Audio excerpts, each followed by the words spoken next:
Here's a warm welcome to everyone with us today. I'm glad all of you are here.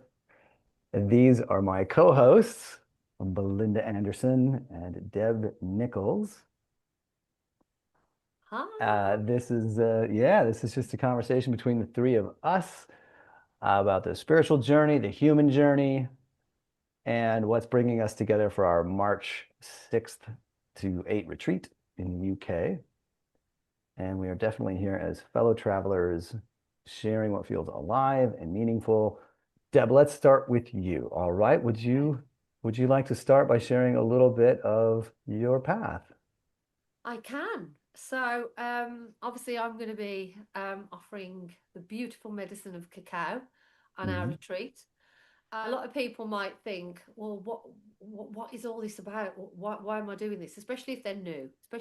So, All just to right. put everyone at ease, I say my first ceremony with cacao, nothing to do with the practitioner. She was absolutely wonderful, but I was so triggered. I didn't know what I was sitting there Hmm. drinking. I was I was in complete resistance to Hmm. medicine and the teachings that I was about to receive. And because I'd already been on a spiritual path, I'd already had, I was a Reiki healer. My other job is I'm a performer. As I say, I felt really drawn to want to understand and explore more. So, and Hmm. it was it was evident that I was being drawn through one of my journeys with that medicine, that cacao was very an important part of my path. So I sought out an amazing teacher and started working in ceremony myself.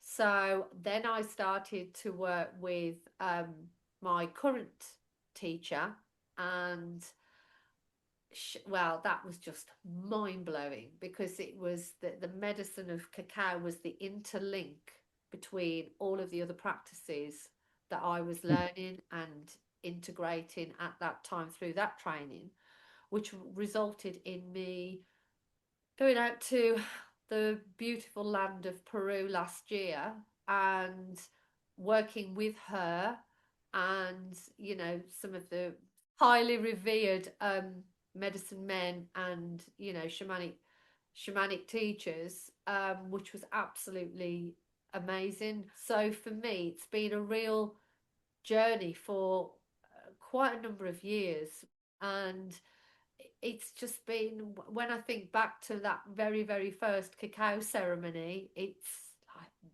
wow, how did I get here? So the medicine of cacao for me has been pretty pretty epic, really, in my own personal journey, and helped me through so many situations, challenges. And what I will say is, even though cacao is seen as a very beautiful, gentle, heart-opening medicine, which she is, but boy, if you don't listen, she will give you a strong nudge Hmm. in the most beautiful, profound way.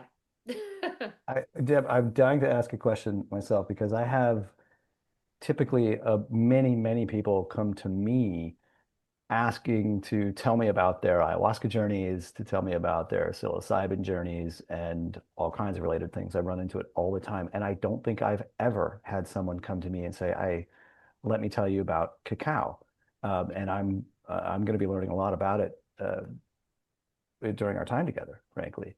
But if you had to say something to me, to those other kinds of people, and I'm thinking of the people who have either experienced some of those things or have experienced none of these things. Yeah, yeah, yeah.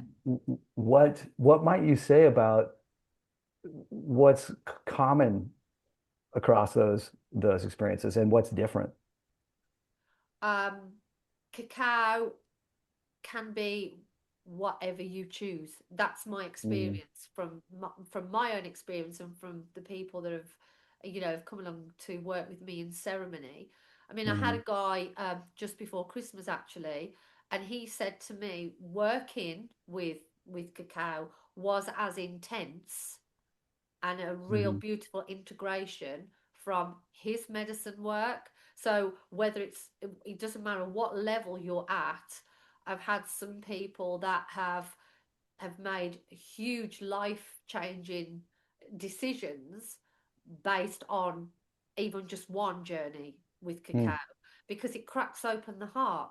So mm, where we can all be in this busy world of the mind, and and that, granted, that still happens to me, let's face mhm, it, we're all human. And for anyone new to this work, you don't have to have experienced any of the other, very deep, intense at times, experiences with the other medicines. Cacao is equally as powerful, but in a very, very different way. mm. Very Okay. safe, very gentle, but like I say, extremely powerful. And I think it's because of some of the other work that I bring to it. So it's a real journey that they go on, where I get them to actually meet the spirit and journey with her for the answers, whatever it is in their heart. So it's all about dropping into the heart and removing the monkey mind and just really focusing on what's in their heart. As we all know, if we operate from the heart, life is far more beautiful. And sometimes that's really hard I when people are going through some challenges. Yeah, I certainly agree with that. That last part, being in the heart does tend to make this life, this journey, this humanity a bit more beautiful. Mm. Belinda, would you like to jump in? We can Yeah. move to you, or you can ask a question, or I'd actually really like to ask Deb, when she touched on that particular topic of like dropping into the heart, then, what have you observed in terms of what opens up in them? Just as reflections back from people that may have come in with a bit of skepticism, it's like, oh, it's just a cup of chocolate. Yeah. It's like, what herbs? Yeah. And Mhm. what like I say, I've seen people make a huge life-changing decision there and then. Like I'm even talking changes in their relationships, in their personal relationships, work relationships, life relationships, whatever it may be, um, even down to the subtleness of allowing themselves to cry, to literally open up those emotions that they're storing in, that are wanting to come out and allow, and knowing that they feel safe and supported. And and I get people all the time, that people that I may not have seen for a while, and they go, like, I absolutely loved your cacao journey. It was brilliant, and it did this for me. They never said it at the time. Some people share there, and then some people reflect and let me know a few days later. Some people I may just bump into, and they go, I just wanted to tell you this. And I'm always like, wow, that's just incredible. Absolutely incredible. You know, so to work with the purest of cacao, the ceremonial grade, the unprocessed work is so beneficial. Deb, let's go get some ceremonial grade Enneagram uh, insight from Belinda at this point. Okay, no. Thank you for sharing all that about the Thank cacao. you so much. Thank Yeah, you. Yeah, Deb. Thank you. Thank you.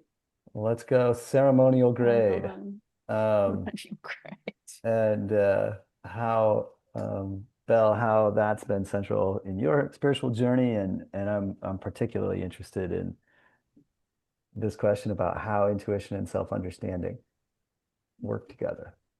I Okay. imagine a lot of folks at a retreat would also find that interesting. But let's just see first what's been central to you about the Enneagram in your story. Um, the Enneagram gave me a really big insight of the box I was in.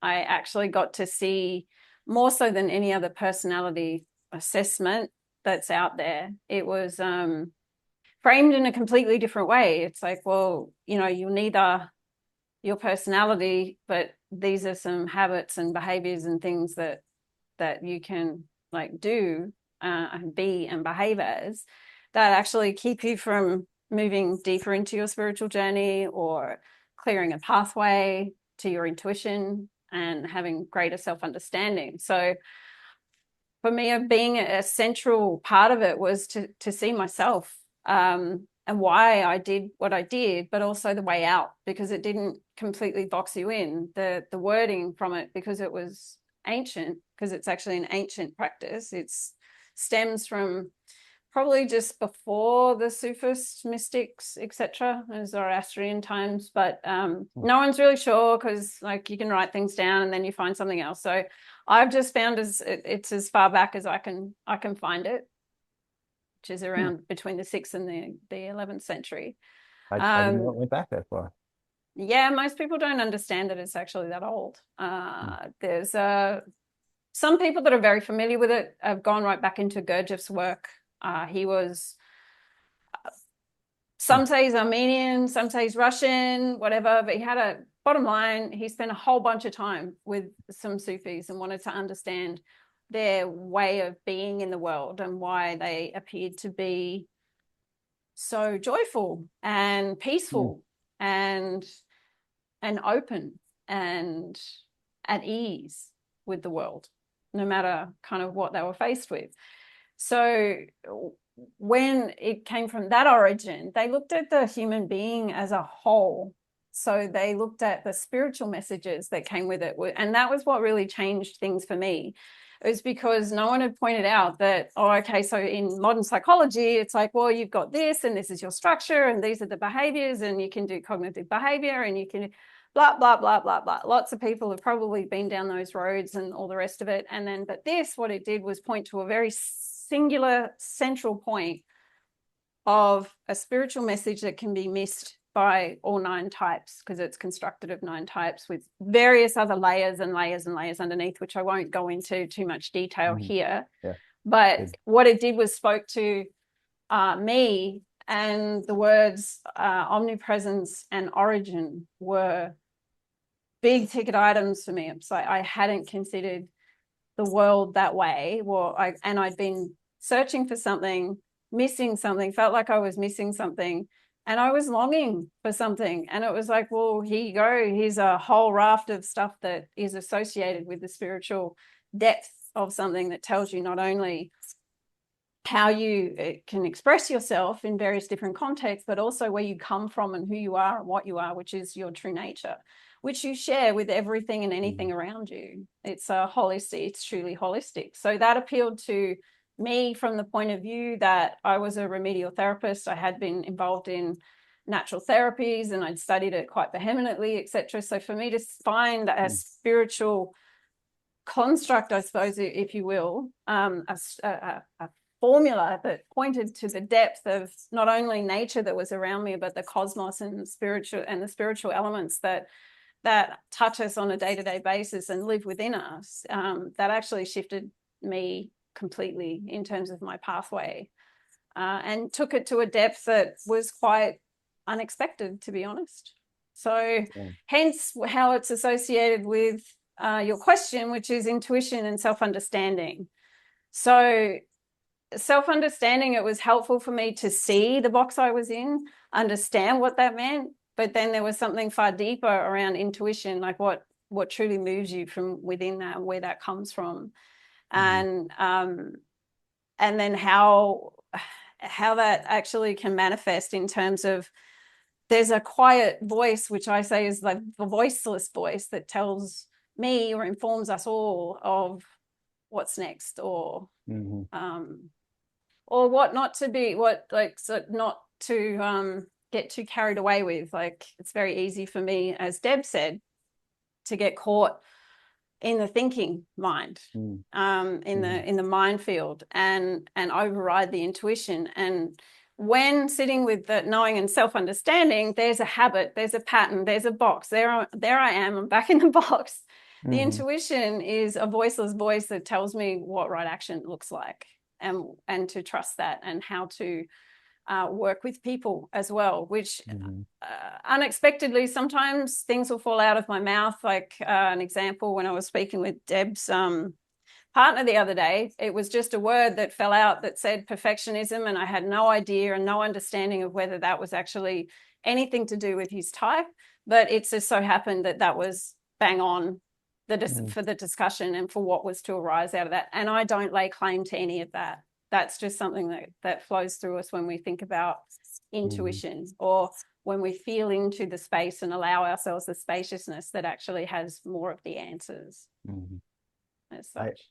yeah, that's a vivid description, and it's I love the question because the question of how intuition and self-understanding really do work together, I think in a sense is something that all three of us are, Mm. um, that's common ground to to all three of us in a sense we're coming to it from different, maybe slightly different angles or different levels, that sort of thing. But I don't doubt that in the, in the course of this retreat, those are subjects that will be, quietly themes throughout it, essentially. So, Yeah. so very cool. Yeah. I'm just so excited because I mean obviously, I met Belle out in Peru. Hmm. Right. Chance meeting, and that's how we, obviously that's how we became buddies. Um but and when obviously she was talking about wanting to do this kind of work, Hmm. and we were talking about the Enneagram, and I'd heard about it, but I didn't know anything about it. And yesterday we had a very, very in-depth conversation, and like she said, like my Mm. partner was, and it was because we had the chance to really go in depth.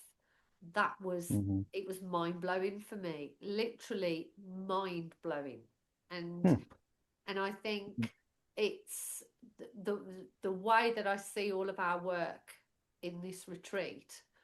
It is about awareness, 100% about awareness. And so many of us, are living out of the realm of our own awareness. And I think with what we're bringing to this retreat, Hmm. all the, like you've just said, Jonah, all the, we're all coming at it from different angles, but this is going to really, it's like that concrete mix that people are going to have that aha moment, which I think, Hmm. is yeah, incredible. So yeah, the work that you're doing, Belle, is just, yeah, off the scale, amazing. Hmm. Cool. I'm a huge fan of the aha moment, and I can't imagine a retreat without at least a handful of them. Um, Yeah. there's something about those moments that I find very complete. What I mean is that it's often a very small shift in someone that Yeah. that impacts them. And even if in that moment it's a small shift, the reason the reason I'm so enamored by that moment, regardless of how big or small it seems, is that it's this slight reorientation.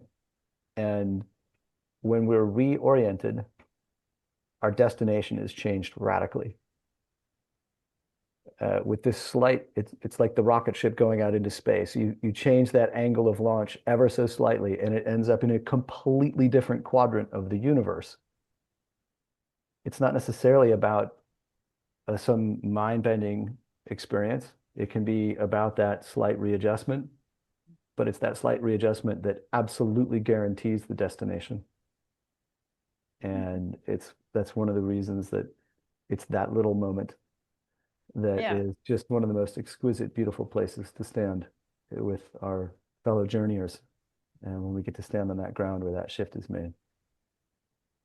Yeah, So, indeed. yeah, That man. actually brings me to a question actually, but first I want to acknowledge that because it's very true. I think we can all relate to that, certainly. It's like uh small steps, big shifts, Mm. they're just that resonates deeply in terms of how the journey's been for me. But I'm really keen actually to ask a question, Jonah, off the back of that. And that's a really beautiful kind of pointing to how do you bring awareness into the ordinary life and relationship based on just Yeah. that? Well, I think there is a sort of very simple way of thinking about it. First of all, if we're not bringing some awareness, if we're not bringing that retreat home and making it a part of our daily life, then, or in any aspect of spirituality, if it isn't a part of our daily world, then I'm not sure it's really doing much for us. So I think there's really two very simple aspects of how real awareness comes into play in regular life. And the first of them is what I've often referred to as taking the backward step. And that is a moment in which and I call it that in part because it's my very literal experience of it. It's very visceral to me, where life is unfolding in front of my nose. Sometimes that seems easy. Sometimes that seems hard. Sometimes it seems maddening. And I have this opportunity to take this very slight backward step, like putting a bit of distance in between myself and what's literally going on in front of my nose in this moment. And it's like being able to take a step back into this slightly quieter, still place. And from that place, sort of have a broader view and a more 60,000 foot view. Just take that backward step that gives me a moment of perspective and that allows me the time and space to ask, how do I really want to respond to this in whatever seems highest and best? And so taking that backward step is the pivotal moment. And we don't really know how to do it unless we've experienced that directly. And so the other piece of this is being mindful about and having an intention. That's a hugely important part of that backward step, is actually having that intention. But the other piece of it is, I know what this means. I know what the backward step is. I've had a direct experience that shows me what it's like to experience that very immediate moment of stepping back, being able to reassess and connect with something that is bigger, higher, deeper, which however we want to think of it. We have a greater palette from which to choose our response. And so if we haven't had some kind of experience that shows us what's that like, it's next to impossible to find it. And to me, that is precisely the experience of why we come together, why we share this kind of things with each other, why we do something like hold a retreat and share these things in a retreat. It is not so much to engage that sharp, brilliant mind. In fact, it's to offer a container in which those kinds of experiences can be discovered, melted into, so that when we do go home from that retreat, there is a true, clear benchmark to be mindful of, that we can go, I know there's another way. There's more to the story here. There's more to the story. The old way isn't the only way. It isn't the only way. In fact, I have an array of choices, and I can stand in those choices and stand in that presence and stand in that space in which I have an opportunity to choose differently. And it's when we combine that moment of presence with the willingness to listen to some of that guidance, that intuition that both of you have spoken to, that we then begin to take a step in a direction that may be very slightly different. In fact, it may be radically different, but it's going to orient us in a direction and to a result and towards a place in which we have a deeply different experience. And that kind of seems like why we might be here doing this, from my point of view. Yeah, that's a really beautiful and rich explanation, and actually leads me into the question. So that sounds to me as how you stay grounded when things feel the most uncertain for you, is that there's that moment of being able to step back and maybe take a breath or whatever that is, to give yourself a moment to make a different choice or to see something that you need to do rather than react. It's more a response. Yeah, it's I a good guess. choice of words. Yeah. And you're right, that is absolutely it. One of the sort of core ideas I carry around with myself is that I'm going to teach what I'm trying to learn. And I say that in a very egalitarian way, that like if to teach is to demonstrate, then every single one of us is a teacher. all of us. We can't look into the eyes of a soul on this planet and not see a teacher, because whoever's eyes we look into will be demonstrating how they see the world, understand the world, how they understand who and what they are at their most essential core. They will be demonstrating that in the way they think and behave and treat others. And so we are all teachers.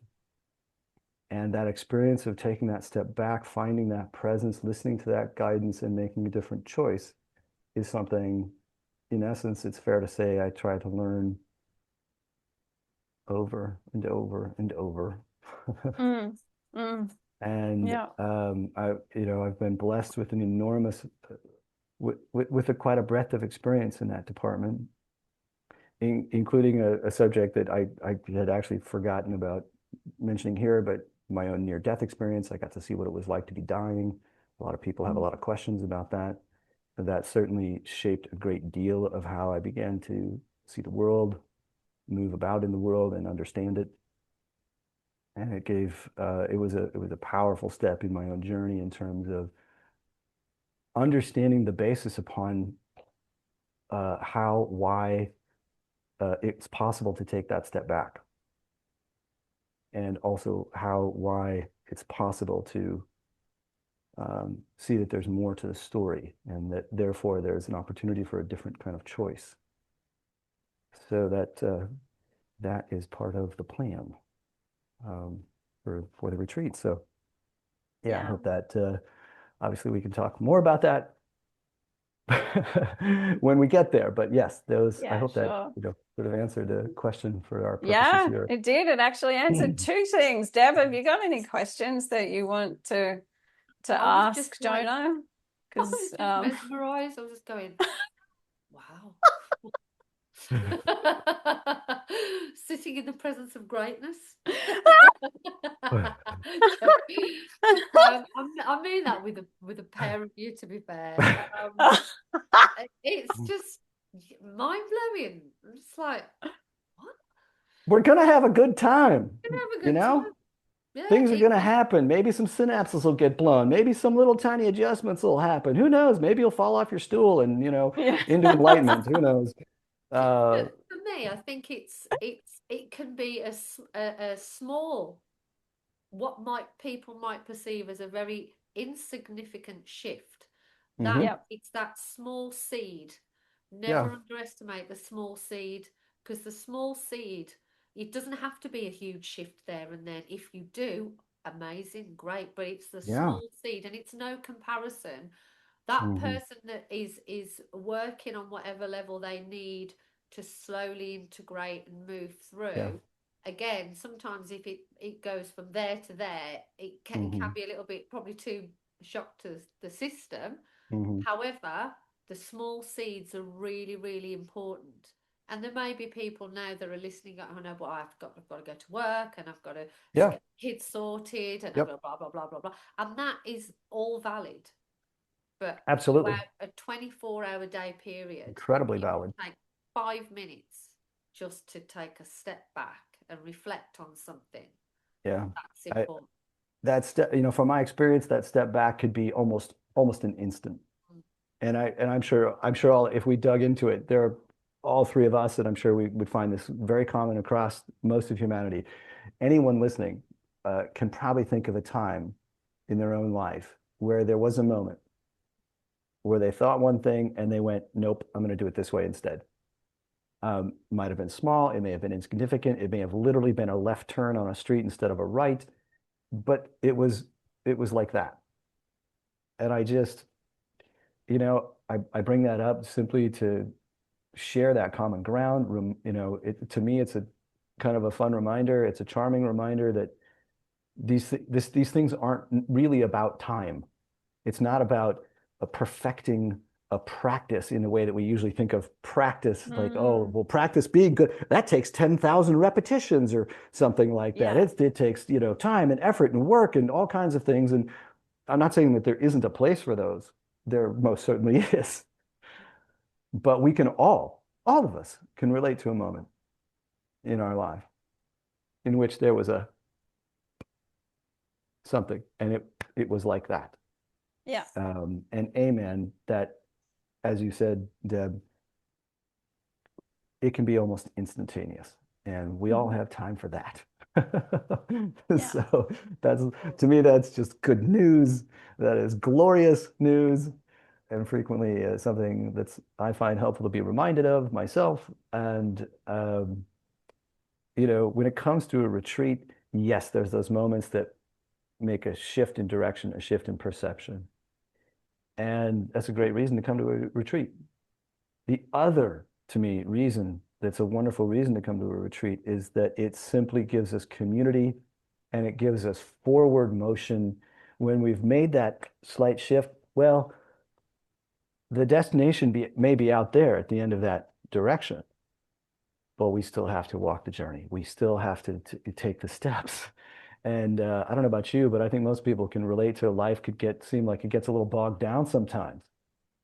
Yeah. And so not only do we have that opportunity for a slight reorientation or even a big one, but man, what a beautiful opportunity to be carried along by that tailwind, carried along by that wave, carried along by the just support of other fellow travelers, just as we all go trundling towards home and being a bit lifted up and perhaps even pushed forward when we feel like we're lagging. I'm into that as well. Yeah, exactly. Well, actually, that just they're all really good reasons why I think, yeah, I need to go on a retreat myself. Really? It does sound like a good time, doesn't it? Yeah, it does. It sounds great. Yeah. I like the idea of that stuff. It's just let me get myself to one of them. Mhm. Which again, as you come back to, you've stated, we ourselves are committed and see the world as what you're trying to learn yourself is what you're trying, like, is the teaching, and that each of those that we come across, no matter which walk of life it is, that they have an opportunity. We have an opportunity to be offered wisdom from someone else. But what I wanted to go back to, actually, Deb, you were talking something about what you've talked to me about with your cacao ceremony. You talked to me about being in nature, and as much as that too, that's something that you have in common with Jonah. Both of you speak to true nature in that sense of being in nature and being like absorbed by it and part of it and so forth. So I'd like to hear, Deb, from you, and also then obviously from Jonah, about what that means, because there is some elements in our design of this immersion of actually spending time in nature, walking and actually listening, and it's self-inquiry in and of itself. So sometimes ceremony isn't just sitting there with a cup of cacao with a group of people. It's about taking your cacao out into nature, sitting in the elements, whether it's raining, whether it's sun, whatever, and listening. Because at that point you're taking this medicine in, and because you're allowing yourself to drop into your heart, you are looking around at the beauty in everything. You are seeing the abundance all around you. You are seeing how nature operates. I've sat with, I've journeyed myself. I've taken myself out for a nature walk and sat there and just watched, looked, and really tuned into even the trees. I mean, all of nature, but the trees are so incredible because the trees will show you. You can ask a question, and you will see the beings in those trees. If you look, you will see. But there's a reason why we do that, because in that moment there's that real nurturing, deep connection with something so huge and something so powerful and strong that it allows you to really deeply connect. So for me, whether it's the smallest blade of grass, whether it's the hugest tree in the forest, it's all very, very significant. And I think it's at that point that you realize how much of a part you are in this whole, like you say, Belle, this whole design, you know, and the elements themselves. You know, I've sat there in a dark part of you know, the woodland, and Mhm. you know, I may have connected and spoke to, you know, our beautiful sun, and the light will shine through at that moment, or I will ask for, you know, the element of air, the wind, to clear something, and you'll feel. And it's just about, to me, it's just about noticing what all of these elements, what nature is trying to show us if we decide to tune in. So during the retreat, Deb's going to lead a nature walk. I'm going to lead a nature walk. Yeah. I think those are scheduled in the mornings. Yeah, coffee Yeah. and tea is required for those ones, but Sure. I'm up for it, and Yeah. I'm not known for early mornings. Yeah. Well, you know, the early bird gets Oh, the cup of apparently. coffee. I'm pretty sure that's how Yeah. the saying goes. You know, we can really, in addition to the beautifully poetic and intuitive things that Deb was describing and literally visionary things, you know, we can just back right into some hardcore science as well. Being in nature a little slowly and without earbuds, sometimes with earbuds, but without earbuds, uh, is actually clinically shown to lower cortisol. Mm. It lowers the stress chemistry that's inherent in the human autonomic nervous system. It also has an effect on brainwave patterns, according to science. It also, one of the things I find fascinating is that if we just go down a trail in the woods and we just look around, and we don't even have to know what we're looking at. We don't have to be able to identify the trees or the bird songs or anything. But if we just go and we look around, one of the things that we're doing is activating the spatial resources of our brain hemispheres. And it turns out, according to science, that those are also the hemispheres of the brain that you know, there's talk about right side, left side, that sort of thing, which is a little tricky when it comes to the actual science. But what we can safely say is that it fires up and enables the part of the brain that also gets fired up and enabled in meditation. It's the part of the brain that gets fired up in moments of insight. There's a connection between that spatial recognition part of our brain and our mind's ability to have insight, which is why a lot of people, for instance, other places where that shows up when people are driving, and if you've ever had a good idea while you were driving, but that's often been posited that that's because that activates the spatial recognition part of our brain. Sometimes people have great ideas in the shower, very similar mechanism. And so taking a walk in nature is another of those that activates that.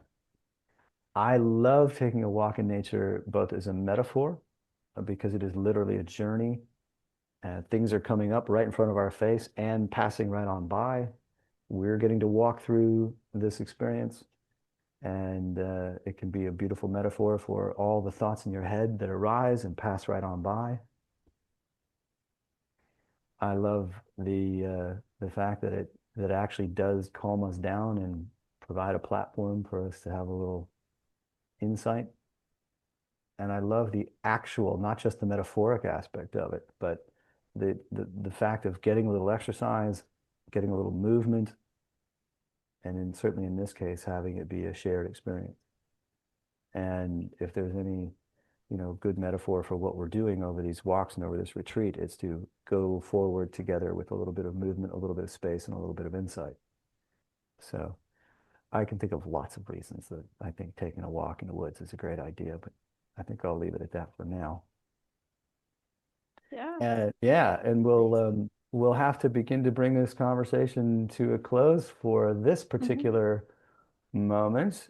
If there's just something that if you want to make sure that you say before we get moving, that you have that opportunity, and that if any of you are feeling curious about joining us on the March 6th to 8 retreat, you'll find all the details below in the video description, certainly at all of our respective websites and the usual places like that.